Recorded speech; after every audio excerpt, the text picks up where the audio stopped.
What's up, guys? Welcome back to Inside the 20. Sorry, it's been a while since we've gotten back to you, but we're here and we're going to do a quick segment of the NFL just to check in and review some of the games for Week 8. So let's go ahead and get started with the Steelers and Browns.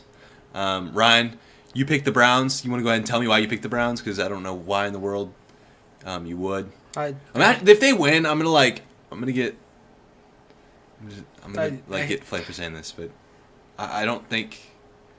They have so many injuries. The injuries pile up. I mean, it's like 10, 15 injuries on the injured list. You can go look. And it's some important ones, like Jadeveon Clowney, Jarvis Landry, OBJ, Chubb is still questionable, Kareem Hunt's on IR. Baker's back, but, how much is he going to contribute with the torn labrum? So, you tell me why you think the Browns are going to win this game. Because I hate you. That's one of the reasons. But I think with Baker Mayfield being back and... Nick Chubb, I think, is back this week, right? We'll see. Yeah, he's not on the injury report. He's a game-time decision, I want to say. And, with all the injuries, coming back off of injury, it'll be a close game, but I think Ben Roethlisberger is going to get got. Yeah. Well, can you attest to T.J. Watt, Alex Highsmith, and maybe Melvin Ingram if he decides to get on the field? Can you attest to that against torn labrum Baker with a beat-up O-line? I guess you could say that. But they have two starting alignment. Jedrick Wills and I think J.C. Tretter's out too. So, I really don't understand how the Browns win this game at all. If they do, that's really sad. It is at home, and Baker is playing, but, Baker's not even an X factor in my opinion. And what do they have? Donovan Peoples-Jones is their receiver one. They do have a solid backup if needed, and D'Ernest, so. D'Ernest. Yeah, just because he got you 10 fantasy points. 29. Just a quick buck. All right, let's move on to the Bucs and Saints game. I think we both picked the Bucs here. We did both pick the Bucs. I know the Saints are at home, but the Saints have been kind of inconsistent to this point. They've been on sometimes, and then they've been off sometimes. So I think this is one of their off weeks, especially against Tampa Bay defense that has been pretty stout in the front and pretty weak in the back. I think the Saints will get away with a little bit passing wise, and Jameis I think will struggle against his former team playing them for the first time as the starter. I know last year during the playoffs he threw a bomb. Do you remember that? Yeah. He threw a bomb in a game they lost. So, I think the first start for Jameis is going to be a little tough because, especially with the offense that's on the other side, the offense he used to play with, as well as the stout run defense. I think Kamara's going to have a tough day, and I think if Mark Ingram arrives in New Orleans by then Mark Ingram will have a tough day as well. So, I could see the Saints winning on home turf, but the Saints have just kind of not proven themselves completely this season. They beat the injured Seahawks by 3. I can't say much in that regard, but but they are playing the Buccaneers, and if the Steelers were to play the Buccaneers, I would not choose the Steelers. So I didn't choose the Bears. Well, that's kind of to be fair, Khalil Herbert did put up the first rushing game over 100 yards in 2 years, besides Dalvin Cook. So. That was fun to see, even though it was a blowout. Sad. Disappointing. All right, you want to start with the last game? Yeah, for the last game, we're going to talk about Dallas versus Minnesota. I feel like this game is kind of underrated. It can kind of go both ways. It's Sunday Night Football. The Vikings realistically should be probably 5-1, honestly. They've kind of gotten away with, or actually they've had a lack of getting away with some slight wins for other teams. So realistically, it's a 5-1 matchup. And the Vikings have had some injury issues, but not enough to where it's going to hinder them at all. And Dak Prescott's playing through an injury as well. So I feel like this game could kind of be a shootout, and I feel like Dallas could actually lose this game. I did pick Dallas to win it, but it's kind of a sleeper game just because it could go either way. Yeah. And if the Minnesota Vikings were to win, I'd not be shocked. Yeah.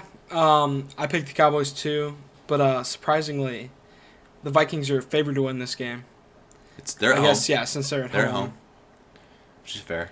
with Dak Prescott being hurt. And if he gets hurt even more during the game, their backup is Cooper Rush, who I watched in preseason, couldn't throw the ball more than 5 I really don't know yards. why he's still on the team, to be completely honest with you. I thought Garrett Gilbert was better. He played well against the Steelers. Last season, kind of a question mark. Maybe money? I really don't know. Yeah. So we'll see if Kirk Cousins is able to get it done against Trayvon Diggs, who has been off and on, I guess, but, he's having a good season so far. Yeah, we'll see. Also wanted to touch on some basketball for you. We're through our first week of the NBA, and there's some interesting things going on. The Lakers are 2-3, which is kind of to be expected, especially without LeBron. They've kind of been struggling. They lost a 26-point lead, I think, to the Thunder of all teams. So it's been a little bit of a rough ride for the Lakers, who were coming into this season, favored to win the championship, as well as the Nets, who are favored to win the East. They've been struggling as well. I believe tonight they're actually winning at the moment against the Indiana Pacers. But to this point, it's kind of been shocking to see the Bulls and the Knicks ruling the East with the Hornets and the Heat. And in the West, the Mavs. The Warriors. It's been really interesting so far. I know it's like week 1, but let me ask you, Ryan. I know you're not as versed in basketball, but how do you feel about the Bulls? Like, realistically, I know you're a Bulls fan. Like, put that aside. Like, realistically, what do you see as the ceiling for the Bulls this season, and what do you see as the floor? And I'll kind of talk about the Mavs, and then I'll kind of talk about some other teams as well that I think have a pretty high ceiling coming into the season. I think for the ceiling, I would probably say highest 3 seed. I don't think there's any way they get 1 or 2. And that's if we get some we trade for better assets with Patrick Williams being out for the rest of the regular season. And I'd say the floor, 9th seed missing out, but that's worst case scenario. That's just poor management if that happens. Yeah. And the Bulls, as we've seen, they turn their whole team around. I don't think poor management's the problem, so I do see the Bulls making the playoffs. Realistically, like, no bias. And I just think, yeah. And then on the flip side, I think the ceiling for the Mavs this season is probably the 4 seed, maybe the 5 seed. I think that coming into the season, I had a lot of high expectations for Luka. And I know it's week 1, but he hasn't really lived up to them quite yet. He's been turning the ball over a lot, and he's been scoring a little bit lower than his typical efficiency. Like, Luka's not, I mean, he's not super efficient shooter anyways. He's a little under 50% usually, but he's been almost under 40%. And it's concerning, especially seeing as he was an MVP candidate coming into the season. But, even if that continues, I really don't see the Mavs missing out on the playoffs, just because, I mean, when Luka's not playing well, he's still scoring 25 and winning the game. Ultimately, last night against the Spurs, he turned it on in the 4th quarter and the 3rd quarter and drove a 20-point comeback to actually win the game. And so I think Luka's the X factor. But even without Luka being on, there are other guys who have been something that the Mavs have suffered from in the past. There's other guys who are stepping in and taking the reins. Tim Hardaway has been much more consistent than he was last season, which is really good to see. Kristaps Porzingis is taking a step in the right direction. He's driving the basket more, but he's also taking those shots he had before, and he's making them at a pretty high efficiency. So realistically, I think the ceiling for the Mavs is probably the 4 seed, and the floor is probably the 8 seed. I really don't see them missing out on the playoffs, but I also don't see them getting a high seed. So we'll have to see. And as for the Lakers and Nets, I still see them getting a 1 or a 2 seed. And obviously, even if they get a 1, a 2, or a 3 even, or even lower than that, I still see their championship chances pretty high. Now, one last team I did want to talk about, and this team being in the West as well, is the Golden State Warriors. I mean, they've been on a rampage, it seems like, but they did also lose last night to the Grizzlies after being out by quite a bit. So the Warriors, I mean, they are 4-0, right? But I think the problem with the Warriors that I'm seeing is when Steph's off, they're all off. And so I know Jordan Poole's been able to step in some. He's been great. But they're missing James Wiseman a lot. And they're also missing Klay Thompson a lot. And when he comes back, I think there will be a little bit of discrepancy just because Klay Thompson has been out for almost 2 years now. And so it's going to be tough to work him back in. Steph's going to have to, be used to playing a little bit off the ball. And Klay is going to have to kind of get back into being one of the other guy rather than Steph's going to have to get used to having a right-hand man again instead of being the man and being the MVP. So the Warriors, I think their ceiling is probably, I would say like the Mavs, a 4 seed, and then I could see them missing playoffs. I really could.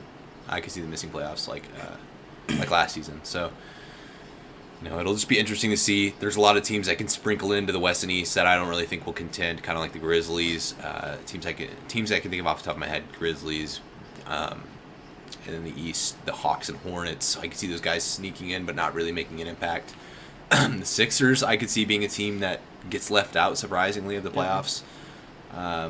But they've looked, decent as of so far, so I doubt that'll happen. I think the Heat are a sleeper for being in contention for the championship, actually. Once again, and the last team I kind of wanted to touch on here, just real quick, is the Utah Jazz, who I think look like the best team in the league by a landslide. Though I still have questions about can they withstand a playoff run with injuries occurring, especially with Mike Conley and Donovan Mitchell.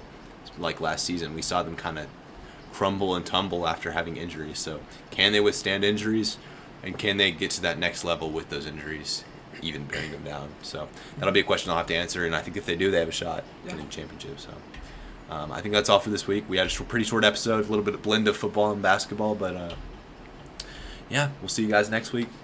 Have a good one.